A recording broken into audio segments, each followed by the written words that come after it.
شکریہ سر، آپ نے ہمیں ٹائم دیا انٹرویو کے لیے، ہم آپ کے بہت زیادہ مشکور ہیں۔ تو ہم یہ بیسیکلی لوگوں کو، جو یوتھ ہے، آپ کے ذریعے یہ میسیج دینا چاہتے ہیں کہ کیسے زندگی میں جو ہے وہ آپ اپنے ٹارگیٹ اچیو کر سکتے ہیں، اور مختلف جو چیلنجنگ انوائرمنٹ ہے اس میں رہتے ہوئے آپ اپنے گولز کو کیسے اچیو کر سکتے ہیں، اور کیریئر میں کیسے جو ہے نا وہ آگے بڑھ سکتے ہیں۔ تو ہم جو ہے وہ اس انٹرویو کے واسطے سے لوگوں کو بتائیں گے کہ کیسے آپ نے اپنی زندگی کا آغاز کیا اور اس مقام تک آپ کیسے پہنچے۔ تو شکریہ سر دوبارہ۔ اور اس میں ہم سر پہلے یہ جاننا چاہیں گے کہ تھوڑا سا آپ اپنی تعلیمی زندگی ہے وہ آپ نے کیسے سٹارٹ کی اور کیسے آپ کا تعلیمی سفر آگے بڑھا سر؟ جی بسم اللہ الرحمن الرحیم۔ سب سے پہلے تو آپ کے چینل کا، آپ کا یہ جو آپ جرنل نکالتے ہیں اس کے ایڈیٹر کا، اور آپ سب کا شکریہ، آپ تشریف لائے، ہم آپ کے ممنون ہیں۔ علامہ اقبال اوپن یونیورسٹی میں آنے سے پہلے لازمی بات ہے آدمی تعلیمی سرگرمیوں میں ہوتا ہے۔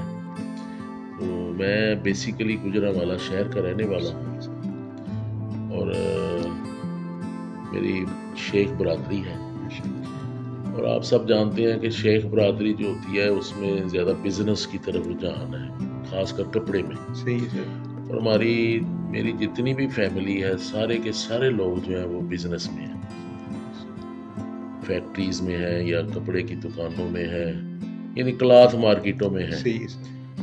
تو میں واحد آدمی اپنی فیملی میں جو آگے آیا ہوں گورنمنٹ سروس میں۔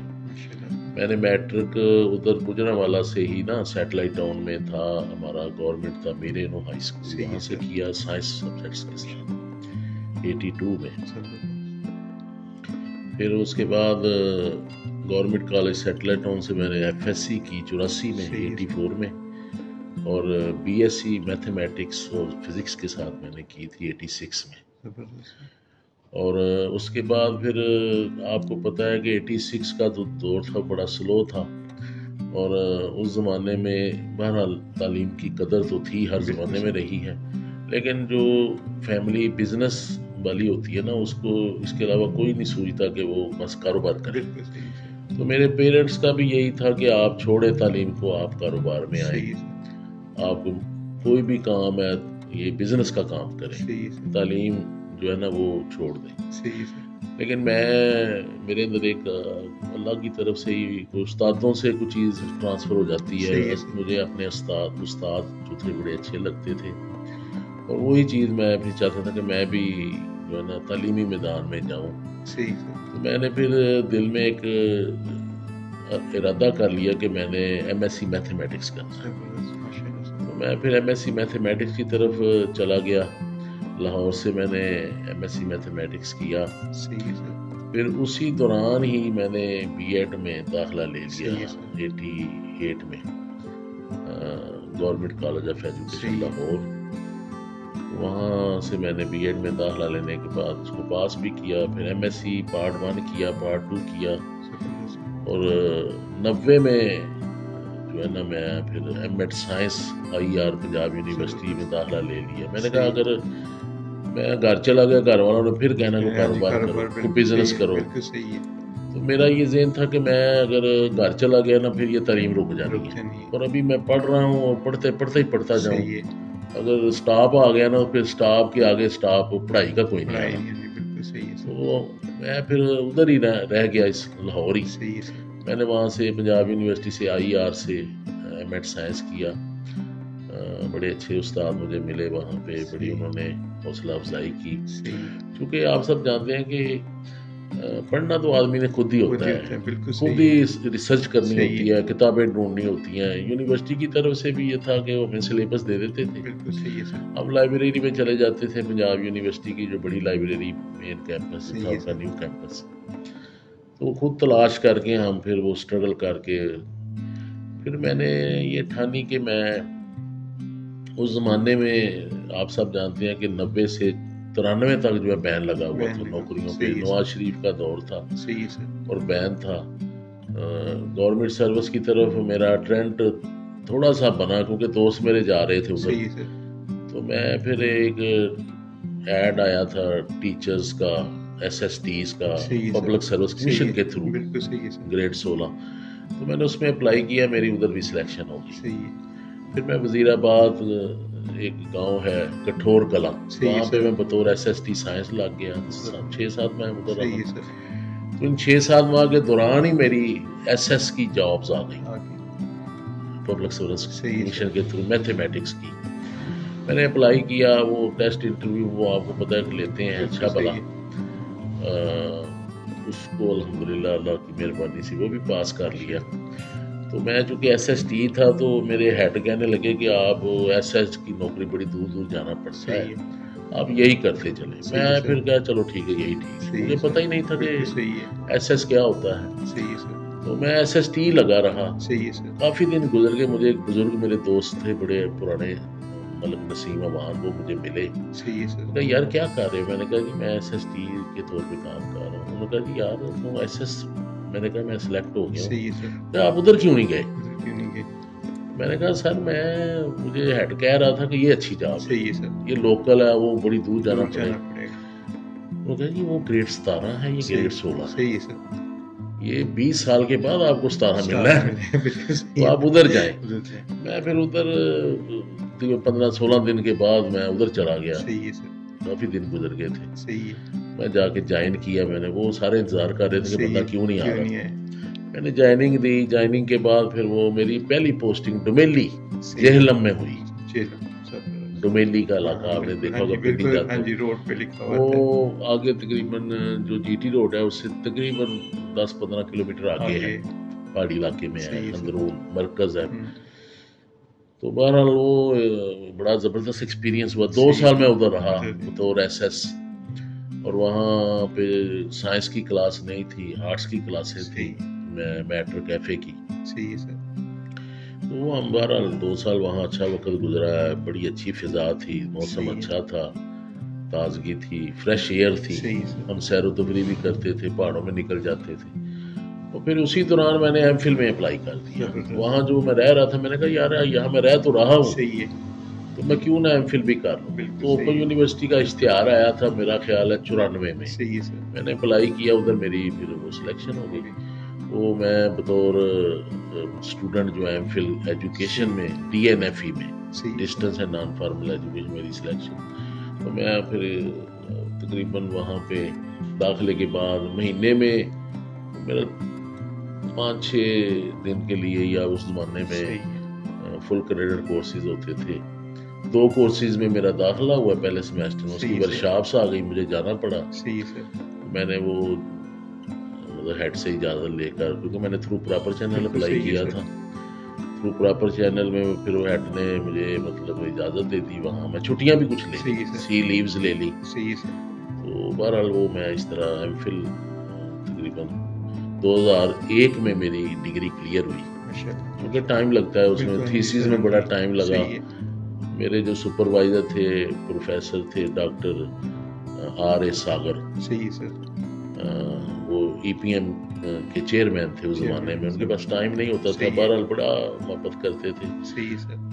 ڈاکٹر رشید صاحب جو تھے وہ میرے ڈین تھے اس زمانے میں، تو ماشاءاللہ سب کے تعاون سے وہ پھر MPhil اللہ کے فضل و کرم سے ڈگری مل گئی۔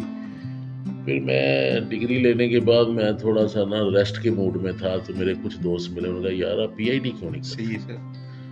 تو 2003 میں نے پھر خیال کیا کہ چلو PhD کر لیتے ہیں۔ تو پھر میں نے ایرڈ ایگریکلچر راولپنڈی میں ٹیسٹ انٹرویو دیا، تو وہاں میری سلیکشن ہو گئی PhD میں، اور PhD میں نے وہاں ہمارے ڈاکٹر اقبال چودھری صاحب تھے، ڈاکٹر RA فاروق تھے، کرنل MH عارف ہمارے استاد تھے، ڈاکٹر تھے PhD، انہوں نے ہماری بڑی، میں سمجھتا ہوں بہت زیادہ کیئر کی۔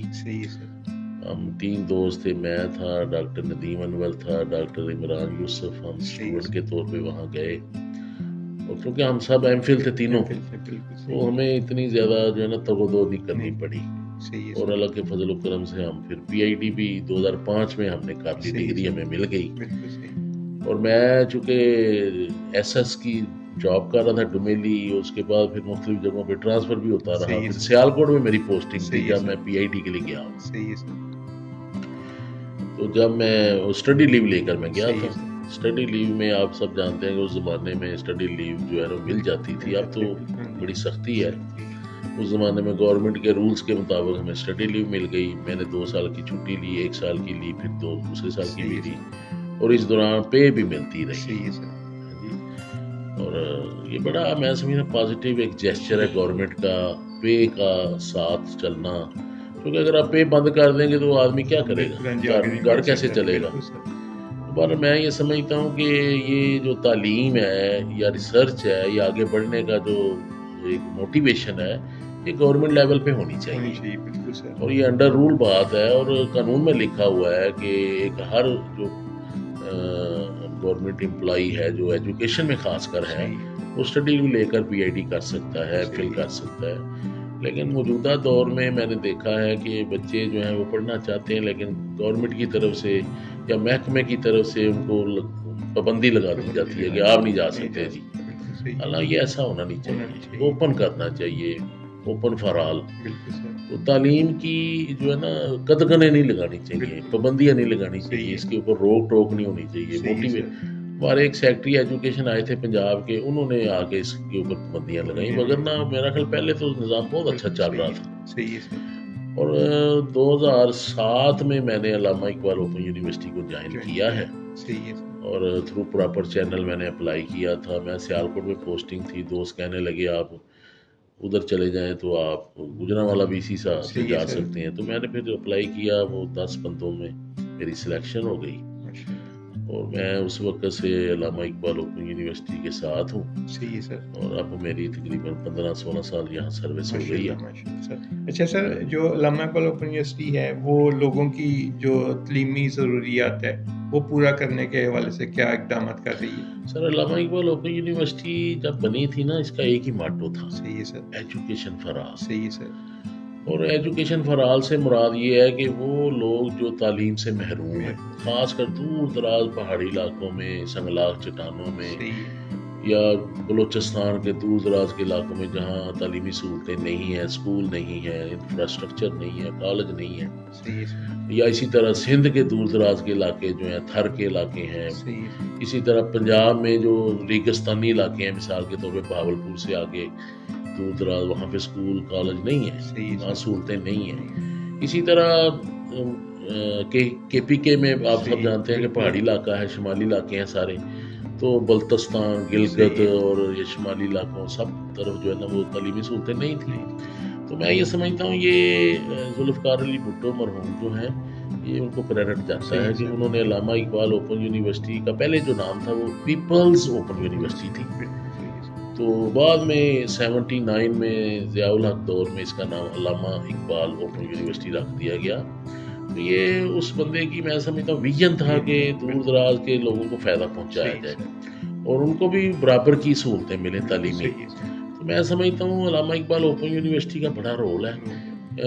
شروع میں اس کا آغاز جو ہے وہ چھوٹے چھوٹے پروگراموں سے ہوا, non formal education, literacy programmes, مسجد مکتب اسکول اور بچے کی دیکھ بھال, یہ ساری چیزیں آئیں. اور اس سے تھوڑے تھوڑے کام, پی ٹی او سی پروجیکٹ تھا ہمارا, پرائمری ٹیچروں کی ٹریننگ کا بندوبست تھا.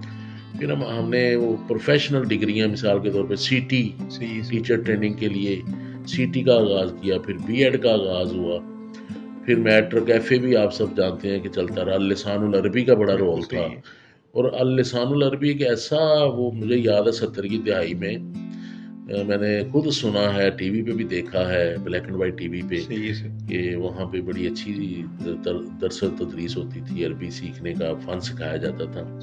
اور وہاں سے سیکھ کر بہت سے علماء عرب کنٹریز میں گئے, سعودی عرب, دبئی, شارجہ, اور یہ جتنے عرب ممالک ہیں سب میں وہ جا کر وہاں خدمات سر انجام دے رہے ہیں. وہاں پہ مثلا خانہ کعبہ میں جو اذان دینے والے ہیں, صفائی کرنے والے ہیں, یا اسی طرح نماز پڑھانے والے ہیں, یا درس و تدریس کا کام کرنے والے بہت سے ایسے ہیں جو اللسان العربی سیکھ کر وہاں گئے.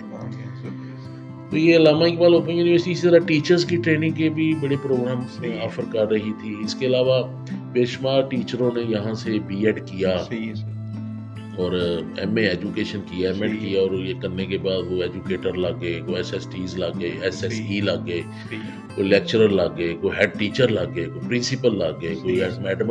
اس طرح بینکنگ سیکٹر میں بھی ہمارے بہت سے ایم بی اے کرنے کے بعد لوگ گئے، ایم کام کرنے کے. میں سمجھتا ہوں کوئی ایسا شعبہ نہیں ہے جہاں پہ علامہ اقبال اوپن یونیورسٹی کی سروسز نہیں. اور یہ چونکہ پورے پاکستان کی یونیورسٹی ہے اور نیشنل یونیورسٹی ہے، اس کا بڑا رول ہے. اور یہ جو جاب کرنے والے لوگوں کے لیے بہترین چوائس ہے. لیکن اب بہت زیادہ ٹرینڈ جو ہے فریش بچے بھی ادھر آ رہے ہیں. یعنی بنی تو یہ تھی ان لوگوں کے لیے جو محروم ہیں، لیکن وہ لوگ بھی فائدہ اٹھا رہے ہیں جو فارمل یونیورسٹیوں میں جا سکتے ہیں، لیکن وہ کہتے ہیں کہ ہم ساتھ جاب کرتے ہیں، کاروبار کرتے ہیں، بزنس کرتے ہیں، فیکٹری چلا رہے ہیں یا کوئی اپنا کاروبار کر رہے ہیں. وہ کہتے ہیں ہم ساتھ ساتھ پڑھتے بھی ہیں، ساتھ ساتھ کاروبار کرتے ہیں. میں سمجھتا ہوں لرننگ ود ارننگ یہ بڑا زبردست ایک پیغام ہے. جب ہم یونیورسٹیوں میں پڑھتے تھے ہم صرف پڑھتے تھے، بالکل صحیح، کوئی کاروبار نہیں، کوئی بزنس نہیں، کوئی، بلکہ ہم کہتے تھے یار کہیں آپ پڑھانے کے لیے یا کہیں آپ اور جگہ جا کے کام کریں گے نا تو پھر آپ کی تعلیم پہ اثرات پڑتے ہیں. لازمی پڑھتے بھی ہیں ویسے کہ ایک بندہ مثلا خود پڑھ رہا ہے اور ساتھ دوسرے کام بھی کر رہا ہے تو وہ تعلیم پہ اثرات ہوتے ہیں. لیکن میں سمجھتا ہوں معاشی طور پہ ایک طالب علم کو مضبوط ہونا چاہیے، اس کو کسی کا جو ہے نا مرہون محنت نہیں ہونا چاہیے، وہ اپنے آپ پر ڈیپینڈ کرے، ڈیپینڈنٹ ہو، خود اپنا بوجھ اٹھائے. اور میں سمجھتا ہوں علامہ اقبال اوپن یونیورسٹی میں جاب کرنے والے یا جو مطلب جابینز ہیں ان کے لیے بڑی سہولتیں ہیں. ان کو کوئی سختی نہیں ہے، وہ اپنی جاب کرتے ہیں، ساتھ ساتھ پڑھتے ہیں اور ساتھ ساتھ اپنے گھر کا کو ملازمت بھی کر رہے ہیں، ساتھ اپنے گھر کا بھی بوجھ اٹھا رہے ہیں. تو یہ پاکستان کے جتنے بھی شہری ہیں ان کے لیے بڑی اس میں موٹیویشن ہے. اور شروع میں تو ماشاءاللہ ہمارا داخلہ 14 لاکھ کورس انرولمنٹ تھی اور الحمدللہ بڑا اچھے سین تھے. اب بھی بہتر ہے، اب ہمارا پورا سسٹم جو آٹومیشن پہ چلا گیا ہے، مینول سسٹم سے آٹومیشن پہ چلا گیا ہے. اور اب بچوں کو لازمی بات ہے دور دراز سفر کر کے جانا پڑتا تھا ورکشاپوں میں جانے کے لیے. سب سے پہلے داخلے میں بڑی دیر ہو جاتی تھی، 2 مہینے داخلے میں لگ جاتے تھے. ان کی کاغذات ہیں ان کو کھنگالتے ہوئے، ان کو چیک کرتے ہوئے، پڑتال کرتے ہوئے بڑا ٹائم لگتا تھا. اب یہ ہے کہ آن لائن ہونے سے آج آپ داخلہ آن لائن کرواتے ہیں نا تو 2-3 دن کے اندر اندر وہ کلیئر ہو جاتا ہے، ویریفائی ہو جاتا ہے، اور پھر آپ کو 1 ہفتے کے اندر اطلاع آ جاتی ہے کہ آپ کا داخلہ ہو گیا ہے. آپ جو ہے نا آپ کو کتابیں ہم دے رہے ہیں. مثلا میٹرک ایف اے بی اے کی کتابیں یونیورسٹی بھیجتی ہے. جو اوپر والے پروگرام ہیں ان کی کتابیں آن لائن ہیں، وہ سافٹ بکس ہیں، وہ ہمارے ایک فولڈر ہے. ہماری جو ڈاؤن لوڈز ہیں اوپن یونیورسٹی کی ویب سائٹ پہ آپ جائیں تو ڈاؤن لوڈز میں ہمارا ایک سافٹ بکس کا جو ہے نا فولڈر ہوتا ہے، اس میں ہزاروں کتابیں ہیں ہمارے، بچہ وہاں سے ڈاؤن لوڈ کر کے اسٹڈی کر سکتا ہے. تو میں سمجھتا ہوں کہ یہ اس کی سروسز بہت زیادہ ہیں اور یہ یونیورسٹی جو ہے یہ مطلب ہر شعبے میں ڈیولپمنٹ کر رہی ہے. اور میں جہاں بھی جا رہا ہوں، اسکولوں میں جاتا ہوں، کالجوں میں جاتا ہوں، وہاں کوئی نہ کوئی لوگ جو ہیں مجھے مل جاتے ہیں جنہوں نے اوپن یونیورسٹی سے فائدہ اٹھایا ہوا ہے. تو اس وقت یونیورسٹی نے تقریباً 42 لاکھ لوگوں کو ڈگریاں دی ہیں، یعنی 74 سے لے کر آج تک 42 لاکھ لوگ اس سے مستفید ہو چکے ہیں. اور وہ مختلف محکموں میں لگے ہوئے ہیں، کوئی محکمہ تعلیم میں ہے، کوئی محکمہ سوشل ویلفیئر میں ہے، کوئی بینکنگ میں ہے، کوئی کمرشل اداروں میں ہے، کوئی مختلف آرگنائزیشن. جتنی بھی شعبے ہیں ہمارے پاکستان میں ان سب میں لوگ جو ہیں وہ اپنی جاب کر رہے ہیں، عزت سے روزی کما رہے ہیں. بہت اچھا سر. تو یہ سر ہم یہ جاننا چاہ رہے ہیں کہ جو تعلیمی میدان میں آپ تحقیق اور پائیدار ترقی کو کس طرح دیکھتے ہیں؟ میں سمجھتا ہوں کہ تعلیم کو اگر ہم پروموٹ کریں تو اس کے لیے ہمیں تھوڑا سا یہ جیسے میں نے پہلے کہا کہ ہمارے جو حکام بالا ہیں، مثلا محکمہ تعلیم کے جو سربراہان ہیں، ان کا فرض بنتا ہے کہ وہ مثال کے طور پہ ایک بچہ ہے وہ کہتا ہے میں نے پی ایچ ڈی کرنی ہے، تو آپ اس کو فیسیلیٹیٹ کریں، اس کو کم از کم اسٹڈی لیو تو اس کی فارورڈ کریں نا، اس کو اسٹڈی لیو دیں اور اس کو مطلب سہولتیں دیں، اس کو انکریجمنٹ دیں، اس کا ایک لائحہ عمل بنائیں. لیکن باہر کے ممالک جتنے بھی ترقی یافتہ ممالک ہیں اس کو آپ دیکھیں، ان میں یہی چیز ہے کہ وہ تعلیم کو پروموٹ کرتے ہیں، وہ سہولتیں دیتے ہیں، وہ اسٹوڈنٹس کو موٹیویشن دیتے ہیں، ان کو تھوڑا سا لازمی بات ہے بینیفٹس بھی دیتے ہیں، مالی لیکن ایک بندے کو اگر ذہن کے اوپر وہ ہو جائے کہ میں نے گھر کا خرچ بھی کرنا ہے، فلاں بھی کرنے ہیں، فلاں بھی کام کرنے ہیں، وہ کیسے پڑے گا؟ تو اگر آپ نے تحقیق کے میدان میں آگے جانا ہے تو اس میں ہمیں سپورٹ کرنی چاہیے. آپ دیکھیں نا، آپ نے کل ہی دیکھا ہوگا ٹی وی پہ نوبل انعام یافتہ، تو وہ کروڑوں کے حساب سے، کروڑوں روپے کے حساب سے وہ ایک دیتے ہیں، بینیفٹ دیتے ہیں. تو اسی وجہ سے وہ لوگ ریسرچ میں آگے ہیں کہ ان کو بینیفٹ ملتے ہیں. ان کو جو ہے نا چھتری کی چھاؤں میں رکھا جاتا ہے، اور ان کو پروموٹ کیا جاتا ہے، ان کی ضرورتوں کا خیال رکھا جاتا ہے. پاکستان میں بھی بہرحال کافی حد تک ریسرچ پروموٹ ہو رہی ہے، اور ہائر ایجوکیشن کمیشن کا اس میں بڑا رول ہے، اور یونیورسٹیوں کا بڑا رول ہے. اور علامہ اقبال اوپن یونیورسٹی بھی اپنے جو لوگ ہیں ان کو باہر ڈگریوں کے فردر ڈگریاں حاصل کرنے کے لیے بھیج رہی ہے، ان کو ریسرچ میں مدد دے رہی. میں سمجھتا ہوں پائیدار ترقی اسی طرح ممکن ہے کہ آپ زیادہ سے زیادہ طالب علم کو سپورٹ دیں، ان کو موٹیویشن دیں، اور ان کی بنیادی ضروریات کا خیال رکھیں، اور ان کے بوجھ جو ہے نا وہ ختم کریں، اور وہ صرف اور صرف یہی سوچیں کہ ہم نے آگے ڈیولپمنٹ کیسے کرنی ہے. ان کی سوچ کے اوپر کوئی پیرے دینے والے نہ ہوں، کوئی بوجھ نہ ہو، ان کے اوپر کوئی پابندیاں نہ ہوں، ان کو آزادی ہو، ذہنی آزادی ہو، اور وہ پھر ذہنی آزادی کے ساتھ وہ زیادہ محنت سے کام کر سکتے ہیں. ذہنی آزادی سے مراد یہ ہے کہ ان کو فکر کوئی نہ ہو، بالکل صحیح، یعنی معاشی فکر کوئی نہ ہو، اور وہ بالکل خوشحال ہو، اور وہ ان کو کتابیں، ان کا مٹیریل، سافٹ بکس، اور ان کو جتنا بھی امدادی کام ہے وہ دیا جائے، اور ان کو پروموٹ کیا جائے، ان کی انکریجمنٹ کی جائے، ان کی پروموشن کی جائے، ان کی ڈیولپمنٹ کی جائے، اور ان کو کسی قسم کا جو ہے نا معاشی بوجھ نہ ان کے اوپر ڈالا جائے. اور پھر یہ ہے کہ یونیورسٹیوں سے کلچر ڈیولپ کیا جائے، اسکولوں میں بھی اور کالجوں میں بھی اس کو ڈیولپ کیا جائے. یعنی بچے کی تربیت جو ہے نا وہ ماں کی گود سے شروع ہوتی ہے، ماں کی گود سے لے کر اسکول تک. اسکول کا ماحول بھی ایسا ہو جس میں بچے کی کیئر کی جائے، اس کا خیال رکھا جائے. اور باہر کے آپ یورپ کے ممالک میں دیکھیں، بچے کی کیئر بہت زیادہ ہے، اس کی عادتوں کا، اس کی شخصیت کا، اس کے بولنے کا، اس کے لکھنے کا، سارا کچھ جو ہے نا وہ باقاعدہ اس کو مانیٹر کیا جاتا ہے، اور پھر اس کی نگرانی کی جاتی ہے، اس کی اصلاح کی جاتی ہے. اور غلطی ہو جائے تو اس کو پھر اچھے انداز سے بتایا جاتا ہے، بیٹا آپ سے یہ غلطی ہے. اس طرح ڈیولپمنٹ ہوتی ہے. میں سمجھتا ہوں کہ اگر ہم تھوڑا سا کیئر کریں اپنے بچوں کی، اسکولوں میں بھی اور کالجوں میں بھی، اور ان کے اوپر دھیان دیں. اور ایک ایک بچہ بڑا قیمتی ہوتا ہے، دیکھنا ایک ایک بچے کی تربیت بڑی قیمتی ہے، اور ان کو ہر طرح کی آپ جو ہے نا مدد دیں، استاد کے لیول پہ بھی، اسکول کے لیول کے بھی اوپر بھی، ایڈمن کے لیول کے اوپر بھی، ہیڈ کے لیول کے اوپر بھی. یعنی جو لوگ ایک بچے سے کے ساتھ جڑے ہوتے ہیں نا، پیرنٹس کے لیول کے بھی، یعنی پیرنٹس، استاد، ہیڈز، یہ سب کی ذمہ داری، اور جو انوائرمنٹ ہے اس میں جو لوگ ہیں، اساتذہ کرام ہیں، ان کی ذمہ داری ہے. تو میں یہ سمجھتا ہوں سب لوگ مل کر اگر بچے کی دیکھ بھال کریں، اس کی نگرانی کریں، اس کی کیئر کریں، اور پھر اس کو ماحول سازگار ملے گا، بچہ آگے بڑھے گا، اپنی لائنیں سیٹ کرے گا. اور پھر اس کو آگے تعلیم کے اخراجات جو ہوتے ہیں، ہمارے ملک میں تو آپ کو پتہ ہے پڑھنا بڑا مشکل ہے. امیر جو لوگ ہیں وہ پڑھانا چاہتے ہیں اپنے بچوں کو، لیکن بچے نہیں پڑھنا چاہتے، اور غریب لوگ پڑھنا چاہتے ہیں لیکن ان کے پاس پیسے نہیں ہیں پڑھنے کے لیے. یہ تھوڑا سا ہمارے یہ سسٹم ہے. تو بہرحال یہ ہے کہ اب دیکھنا کمرشلائزیشن آ گئی ہے ہماری تعلیمی اداروں کے اندر، بزنس بن گیا ہے، صنعتی ایک سسٹم چل پڑا ہے. اور جیسے انڈسٹری ہوتی ہے اب اس طرح کے ہم ادارے، تو اس طرح سے اسپرچول ایجوکیشن نہیں مل سکتی. مادی ایجوکیشن آپ دے سکتے ہیں، بچے کو یہ بتا سکتے ہیں کمانا کیسے آپ نے اپنا روزگار بڑھانا ہے، یہ تو ہو سکتا ہے. لیکن یہ نہیں ہو سکتا آپ بچے کو اخلاقی طور پہ بھی بلند کریں، اس کی شخصیت کو بھی بلند کریں، اس کے کردار کو بھی بلند کریں. ہاں، دونوں چیزیں ہونی چاہیے، یعنی بچے کا اخلاق بھی، اس کا کردار بھی، اس کی شخصیت بھی، اس کے اندر کمپلیشن آ جائے. اور ایک بچہ جب کمپلیٹ ہوتا ہے، اس کو ہر طرح کی آپ جو ضرورت ہے اس کی پوری کرتے ہیں، اس کی اسپرچول جو چیزیں وہ بھی دیتے ہیں، اس کی مادی چیزیں وہ بھی اس کو دیتے ہیں.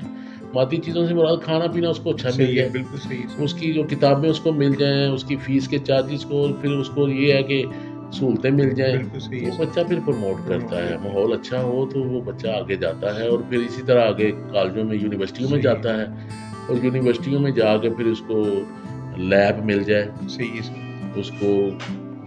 آج کل آپ سب جانتے ہیں کہ یہ آپ کا موبائل جو ہے جی سر، یہ آپ یوں سمجھ لیں کہ پوری دنیا آپ کی جیب میں ہے. جیب میں بالکل سر، یعنی پوری دنیا موبائل کو آپ نے جیب میں ڈالا تھا، حقیقت آپ نے پوری دنیا جیب میں جیب ڈالی میں ہے. ڈالا، بالکل تو سر، اس کے اندر دنیا کی ہر چیز ہے، اور جہاں جہاں سے بھی آپ کو علم مل سکتا ہے اس میں موجود ہے.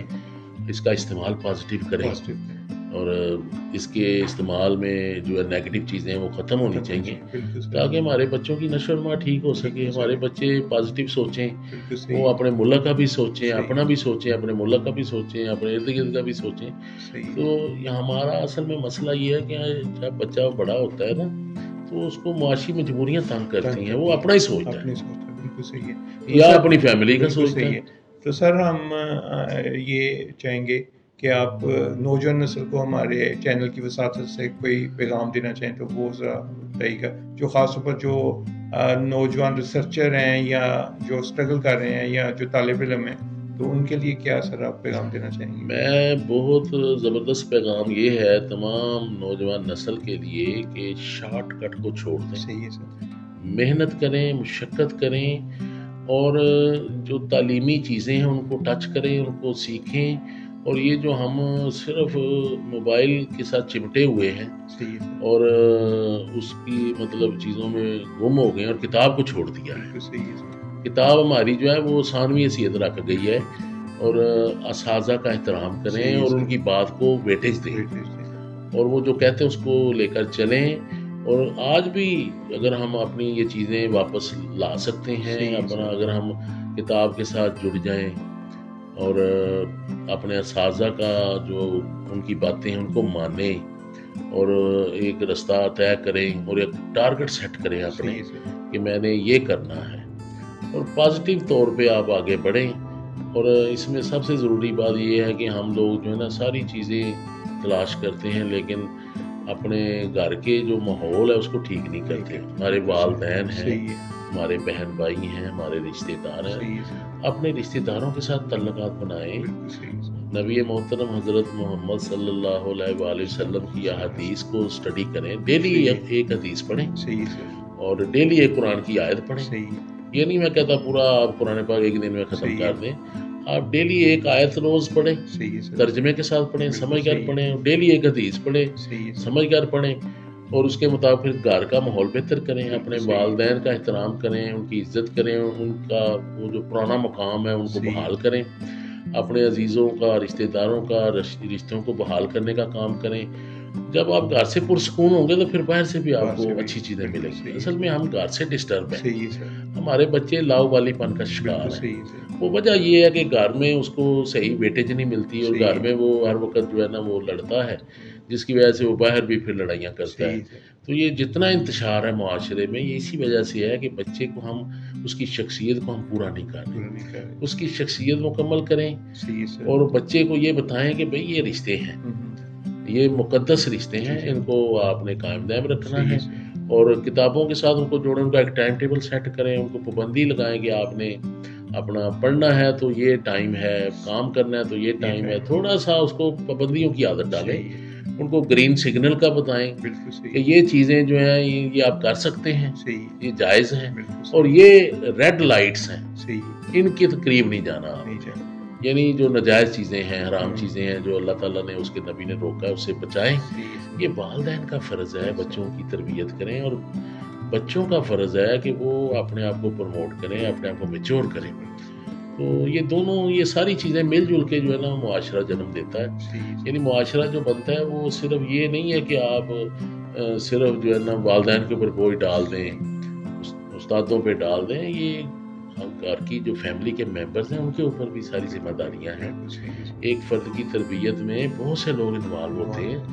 والدین کے علاوہ استاد بھی ہیں، محلے دار بھی ہیں، مسجد کے امام بھی ہیں، اور یعنی ایک بندے کے ساتھ جتنے لوگ جڑے ہیں اس کے دوست یار بھی ہیں. یہ سارا سوسائٹی اسی سے بنتی ہے. تو میں نوجوانوں سے یہی کہنا چاہتا ہوں کہ سب سے پہلے تو اپنے آپ کو سمجھیں، اپنا ٹارگٹ سیٹ کریں، اپنی نیت کو درست کریں، اور اگر آپ کا پڑھنے کی طرف رجحان ہے تو ایک ٹائم ٹیبل کے مطابق چلیں اور ایک ٹارگٹ بنا کے چلیں. اور آج کل کے دور میں پڑھنا لکھنا اور لکھنے کے ساتھ ساتھ تھوڑا سا بزنس بھی کریں کوئی ساتھ ساتھ. مثال کے طور پہ صرف پڑھنا نہیں ہے، لیکن اگر آپ سسٹینیبل ڈیولپمنٹ کی طرف جانا چاہتے ہیں، اس کا یہی طریقہ ہے کہ آپ برسر روزگار بھی ساتھ ساتھ ہوں، کوئی ہنر بھی سیکھیں. کوئی مطلب یہ صرف کتابیں پڑھنا یا صرف جو ہے نا تعلیمی کام کرنا نہیں ہے، اس کو کوئی ہنر سیکھیں، اپنے آپ اپنے جوگا ہو جائیں آپ، یعنی اپنے آپ کو آپ سٹینڈ کر سکیں، اپنے اوپر آپ ڈیپینڈ کر سکیں.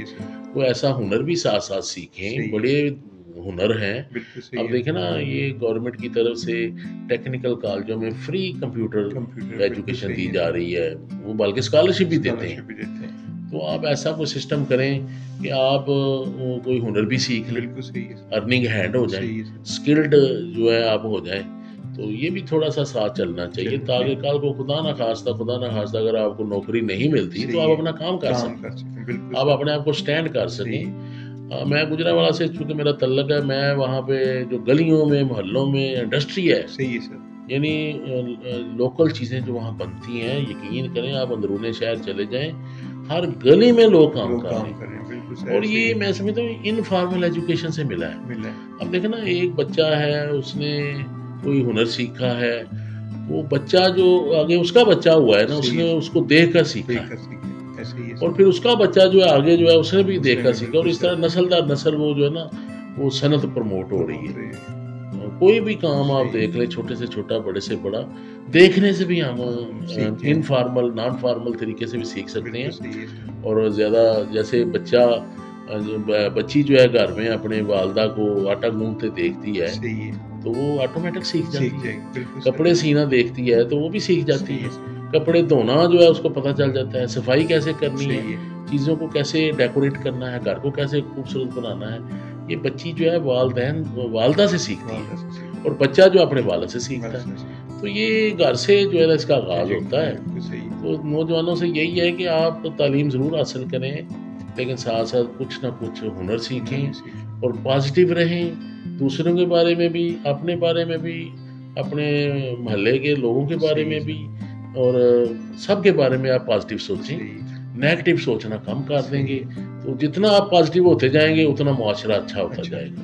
شکریہ سر، آپ نے ہمیں ٹائم دیا، اور آپ کے جو رائے ہے، آپ کے جو خیالات ہیں، وہ ماشاءاللہ بڑے جو ہے نا وہ سب کے لیے مفید ہیں. اور نوجوان نسل بھی ڈیفینیٹلی آپ کی جو خیالات ہیں اس سے کافی سبق حاصل کرے گی.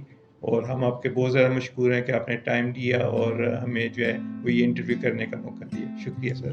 بہت شکریہ جی.